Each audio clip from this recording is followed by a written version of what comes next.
Hello, let's continue our Sudoku adventure with Seven Swans a Swimming by Matt Tressel.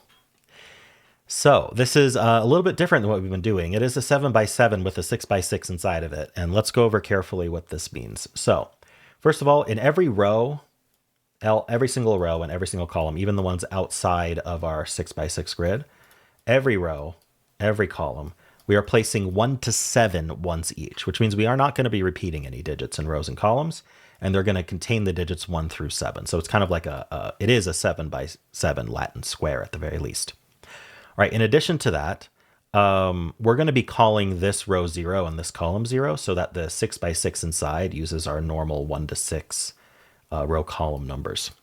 And that's actually going to be important for some indexing that we're going to be doing.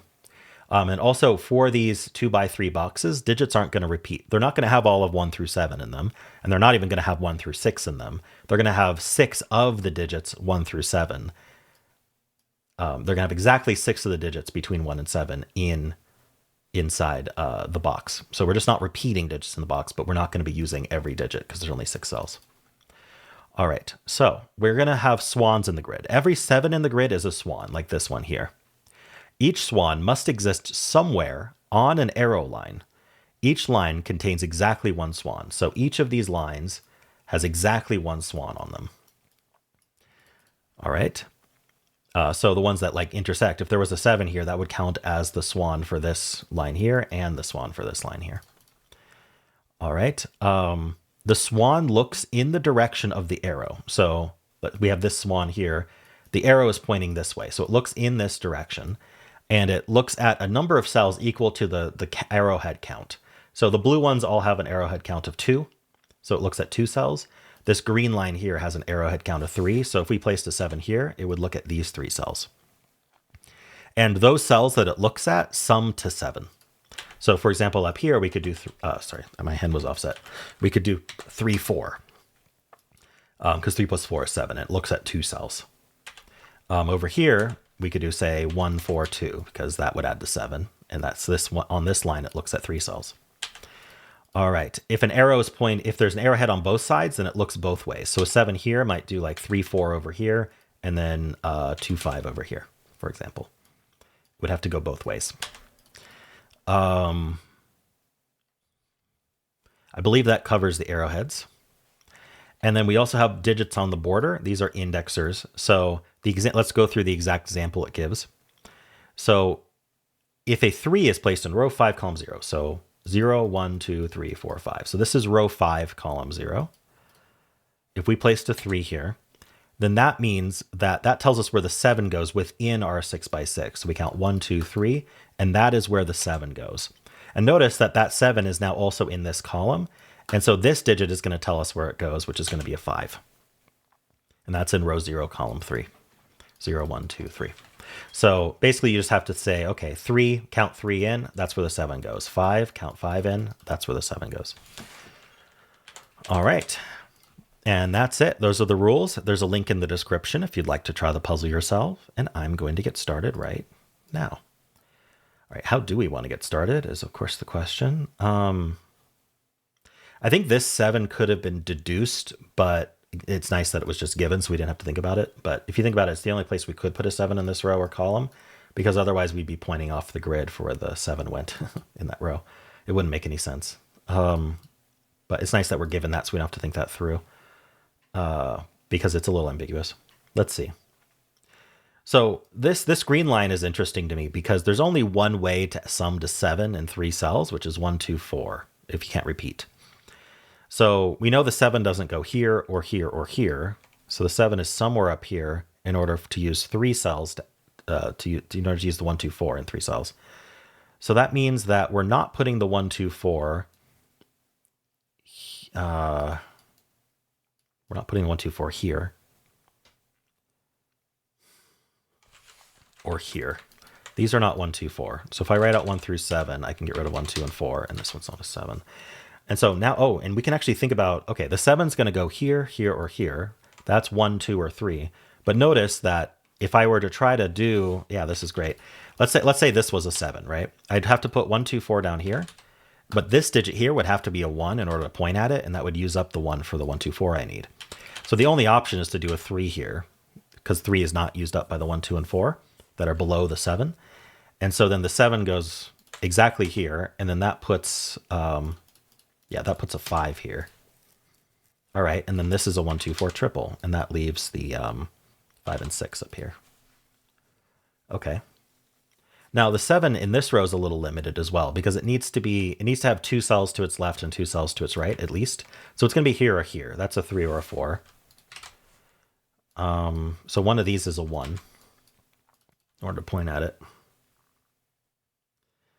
So 1 and 3 are gone from this 7 sum. So it's not 1 plus 6, it's not 3 plus 4. So it has to be 2 plus 5. So 2 is here and 5 is here.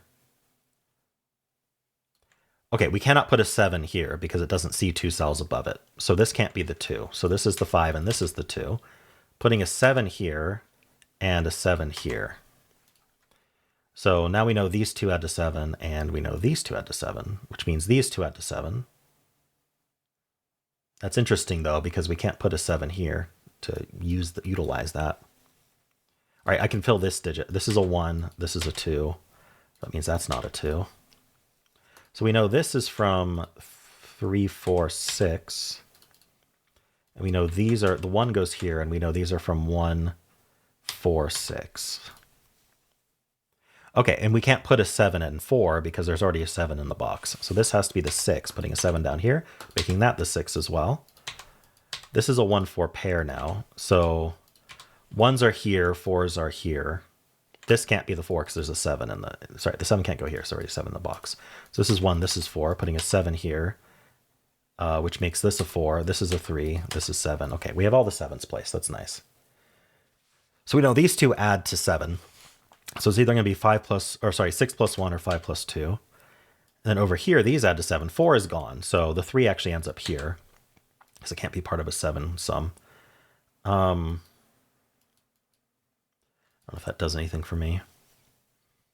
These two add to 7, but 2 and 3 are gone. So we could be 1, 6, but we can't be 2, 5 or 3, 4. So this has to be 1, 6.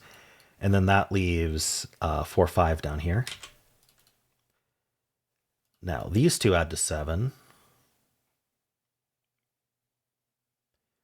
2, 5, or 3, 4. Oh, 5 is used in the column, so it has to be 3, 4. And in fact, that places the... Oh, we don't have to have a 5 in the box, though. That's 4, that's 3. That's not a 4. Oh, so these two didn't have to add to 7. I was thinking that we needed every digit, and so we do 7, 7, 7. But actually, no, this 7 uses up one of the digits that would have gone in the box. I thought about that wrong. I didn't use that logic, so that's fine. But I want to point out that that was wrong. We have 2 and 5 left. The 5 actually can't go in this box at all, so that's our 2. Kind of interesting logic. 2 plus 5 is 7, since this 7 needs to add that way. This is 6, this is 5. 5 plus 2 is 7. So now this is not 3, 4, so this is 1, 6. So this digit is 2 or 4, not a 4. So that's our 2. So 1 and 6 are left for this column. This is 6 is already there. So that's 1, that's 6, that's 1. Over here, this is not the 1. Oh, this needs to add to 7 this way. So we're either going to do 2 plus 5 or 4 plus 3. How about the 2 digits here? Yeah, so for the row, that'll help. This is 3, 4. I was thinking about the box, but actually thinking about the row tells us exactly what 2 digits go there. Let's think about this row as well. We need a 1, we have 2, 3, we need a 4, and we need a 6. This sees the 1, this sees the 6. I think it's just Sudoku at this point. And then the fact that these two add to 7, I think that's it. What are the 2 digits in this column? We need a 3, 6. This 6 tells us what's going on. That's 3, that's 6. That gives us the 5 plus 2 is 7, giving us 1 and 4. That's 4, 3, 4, 6. We have the 1 and 6, 5 and 4. All right, now we should be able to fill these out. I need a 2 in this row, and then the last digit's a 5. And then I need the 1 and the 3, and we're done. All right. Really neat puzzle, Matt. I found that very creative. So where are our swans here? Our swans are, I'll make them purple swans. Why not? So this one adds to 7 there. This one adds to 7 there and there. This one adds to 7 there. This one adds 7 there, 7 there. 7 and 3 here, and then 7 there. Very cool. Really creative puzzle. I really enjoyed solving it as well, and it flowed very nicely. Cool. Well, let me know how you did, and if you enjoyed this, why don't leave a like, subscribe, and a kind comment below.